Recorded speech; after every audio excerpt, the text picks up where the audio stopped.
जैसे सूर्य नारायण भगवान को स्टील के लोटे से या चांदी के लोटे से या पीतल के लोटे से या प्लास्टिक के लोटे से या कांच के बर्तन से जल चढ़ाने से आयु छिन्न होती है। क्या समाप्त होती है? आयु। और सूर्य नारायण भगवान को अगर तांबे के लोटे से जल दिया जाता है तो आयु की वृद्धि होती है, और दिन भर में अगर कोई काम अटकने वाला है तो वो काम का रास्ता खुल जाता है और शरीर की बीमारी समाप्त हो जाती है। शरीर की बीमारी समाप्त हो जाती है। 2 तारीख को नूतन संवत्सर प्रारंभ हो रहा है, नया वर्ष प्रारंभ हो रहा है। 2 तारीख नया संवत्सर नया वर्ष प्रारंभ हो रहा है। एक नियम बना लो कि हमारे शरीर को, क्योंकि दिन भर हम दुकान पे बैठे रहते हैं, नौकरी में लगे रहते हैं, सर्विस में लगे रहते हैं। अगर मुंबई, पूना, चेन्नई, मद्रास आदि कादिक बड़ी बड़ी सिटियों में लोग रहते हैं तो उनको ऑफिस जाना पड़ता है। सुबह से जल्दी उठते हैं, काम करते हैं, दिन भर ऑफिस में लगे रहते हैं। व्यापार करने वाला व्यक्ति व्यापार करता रहता है, नौकरी करने वाला व्यक्ति नौकरी करता रहता है, धंधा करने वाला व्यक्ति धंधा करता रहता है, ठेला चलाने वाला, गाड़ी चलाने वाला गाड़ी चलाता रहता है। घर की माताओं को एक नियम नए संवत्सर से चालू कर देना चाहिए। क्या नियम? क्योंकि जान है तो जहान है। बोलो सही है कि गलत है? शरीर में रोग आ गया, बीमारी आ गई, और तुमने 5 लाख रुपए महीना भी कमाया, मान लो, एक सरल भाषा में समझ लो, 5 लाख रुपए महीना तुम कमा रहे हो, 4 लाख रुपए महीना तुम कमा रहे हो, और शरीर में बीमारी आ गई। अब वो 5 लाख रुपए तुम्हारे कमाए हुए किसी काम के हैं क्या? हॉस्पिटल में जाओगे, दवाई में, गोली में, जांचों में वो समाप्त होते चले जाएगा। तुमने कमाया किसके लिए था? अपने बच्चों के लिए। मेहनत किसके लिए करी? अपने बच्चों के लिए। परिश्रम किसके लिए करा? आगे बढ़ने के लिए। और मालूम पड़ा कि तुम बीमार पड़ गए, जितना तुमने कमा कर जोड़ा था वो सब तुम्हारी बीमारी में लग गया। तो ऐसा कमाना कोई फायदे का है क्या? कमाओ, दिल से कमाओ, जितनी तुम्हारी कैपेसिटी है उससे दुगना कमाओ, पर उसके साथ एक काम चालू करो कि तुम अंतिम क्षण तक, जब मौत तुम्हारे दरवाजे पर आए, तुम्हारी उम्र जब पूरी हो, तब तक भी तुम बीमार नहीं पड़ो।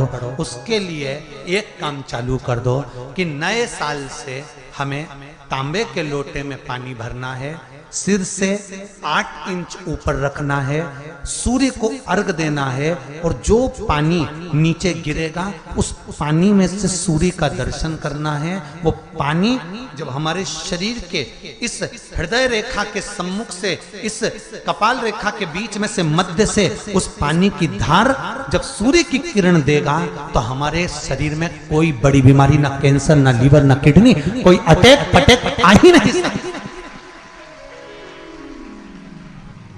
मेरा बच्चों से भी निवेदन है कि आप अपने पापा से कहो, आप अपनी मम्मी से कहो, और बड़ों से निवेदन है वो अपने बच्चों से कहो। बुजुर्ग माताओं से निवेदन है, अगर आप अपने बच्चों को सुखी देखना चाहती हो, बीमारी में पैसा नहीं लगाना चाहती, आप अपने बच्चों को अंत समय अपनी आंखों से उसको तड़पता हुआ नहीं मरना देखना चाहती, तो सूर्य को अर्घ देना चालू कर दो। क्योंकि सूर्य की किरण जल के साथ जब इस शरीर पर पड़ती है तो शरीर में कोई बीमारी टिक ही नहीं सकती। ये श्रीमद् शिव महापुराण की कथा कह रहे हैं। ये ज्योतिष शास्त्र कहता है, रंग शास्त्र कहता है। हमारे जितने ज्योतिष शास्त्र हैं, रंग शास्त्र हैं, नग बताते हैं, मोती बताते हैं, नीलम बताते हैं, पन्ना बताते हैं, ये सब क्या पहनाते हैं? रंग का क्यों पहनाते हैं? क्योंकि रंग का इफेक्ट इस शरीर पर पड़ता है। कपड़े कौन से कलर के पहन रहा है उसका इफेक्ट इस शरीर पर पड़ता है। उसी तरह 8 इंच ऊपर मस्तिष्क से तुम्हारा हाथ होना चाहिए, तांबे के कलश में जल होना चाहिए, और सूर्य को देखकर उस जल की धार में सूर्य को जल दीजिए। जिंदगी में बीमारी तुमको नहीं घेर सकती, और बीमार हो भी गए हो तो 15-20 दिन करके देखने में कुछ नहीं जाता। बाद में मत करना, श्योर वाला हमारा झूठ बोल रहा होगा, उसमें क्या दिक्कत। क्यों कह रहे हैं इतने, क्यों बोल रहे हैं इतने? उसका एक कारण है, आज के समय में लोग 80 साल और 90 साल के होकर नहीं जा रहे भाई। आज के समय में लोग अटैक आता है, बीमारी आती है, कैंसर हो गया, शुगर हो गई, बीपी हो गया, 60, 70, 75, 55, 40 में लोगों के प्राण छूट जा रहे हैं। अगर ये पूरी पृथ्वी युवानों से जवानों से अगर विहीन हो जाएगी तो किस काम की? तुम्हारा कमाया गया धन किस काम का हो? कौन कौन ले रहा है नियम? आज से 2 तारीख से नियम बना लो कि नूतन वर्ष से 1 तांबे का लोटा जल सूर्य नारायण को अर्घ देना है हमको प्रतिदिन। घर का चाहे छोटा हो चाहे बड़ा हो, जिस बच्चे को रोज बुखार आता हो, निमोनिया हो रहा हो, जिसका लीवर किडनी डैमेज हो गया हो, वो नियम बना लो 15 दिन के अंदर 20 दिन के अंदर डायलिसिस में अंतर आ जाएगा तुम्हारे। तुम कर तो देखो, इस प्रभाव करो। सावधानी से सुनना। एक प्रश्न हमारे भीतर खड़ा होता है, जब हम सूर्य नारायण भगवान को अर्घ देते हैं, जल चढ़ाते हैं, तो वो जल पृथ्वी पर जब गिरता है तो उसके छींटे हमारे शरीर पर लगते हैं। क्या वो ठीक है? क्या वो श्रेष्ठ है? तो शिव महापुराण की कथा कहती है, जब हम सूर्य को अर्घ देते हैं, सूर्य को जल चढ़ाते हैं, वो पानी जब पृथ्वी पर गिरता है, उसके छींटे हमारे शरीर पर लगते हैं, तो वो श्रेष्ठता का भाव निर्मित करते हैं। वो गलत नहीं हो सकता। कारण अब वो भी समझ लीजिए।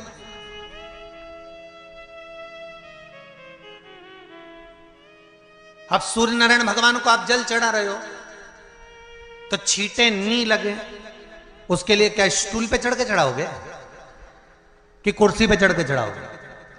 अरे बोलो तो सही। अब कई लोगों के दिमाग में यह बात भरा गई कि हम भगवान को जल चढ़ाते हैं, वो हमारे शरीर में छींटे लगते हैं, जमीन पे से पानी गिरता है, वो हमारे शरीर को छींटे लगते हैं, भगवान को अच्छा नहीं लगता होगा। कौन ने कहा? पहले तो उसको पकड़ के ला।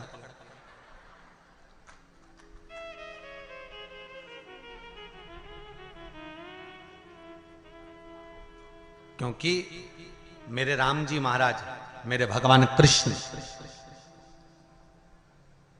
बड़े बड़े संत, साधु, सन्यासी, तपस्वी, साधक, उपासक जितने भी हुए, जिन्होंने सूर्य की आराधना करी, इन्होंने टेबल पे चढ़कर या कुर्सी पे चढ़कर जल नहीं चढ़ाया। इन्होंने पृथ्वी पर खड़े होकर ही, क्योंकि पृथ्वी तत्व के देव हैं शिव। जब हम मृत्यु लोक पर खड़े होकर, पृथ्वी पर खड़े होकर भगवान शंकर का भाग पृथ्वी तत्व को धारण कर कर जल को हाथ में लेकर जब समर्पित करते हैं, और जो जल नीचे गिरता है वो शरीर पर अगर लगता है तो हमको उसका आशीर्वाद ही प्राप्त होता है, दोष नहीं लगता। पर लोगों ने इसको विपरीत कर दिया। कि कौन ने विपरीत करा? कई लोगों ने इसको विपरीत कर दिया। कौन ने विपरीत करा? तो जो दूसरे धर्म के लोग होते हैं, जिनको हिंदू धर्म से नफरत होती है और जो हिंदू धर्म की पूजन, सेवा, अर्चना को समाप्त करना चाहते हैं, वो धीरे धीरे धीरे धीरे कहने लगे कि सूर्य को जल चढ़ाओगे तो शरीर में लगेगा, शरीर में लगेगा तो दोष लगेगा। इसको कह कहकर घर घर में सूर्य को जल चढ़ाना लोगों ने बंद कर दिया कि आप जल चढ़ाएंगे तो दोष लगेगा, शरीर पे छींटा लगेगा, शरीर को ऐसा लगेगा। ये दोष नहीं है। कितनी सुंदर बात है महाराज। सूर्य नारायण भगवान को जब जल चढ़ाया जाता है, हाथ सिर से 8 इंच की दूरी पर होना चाहिए।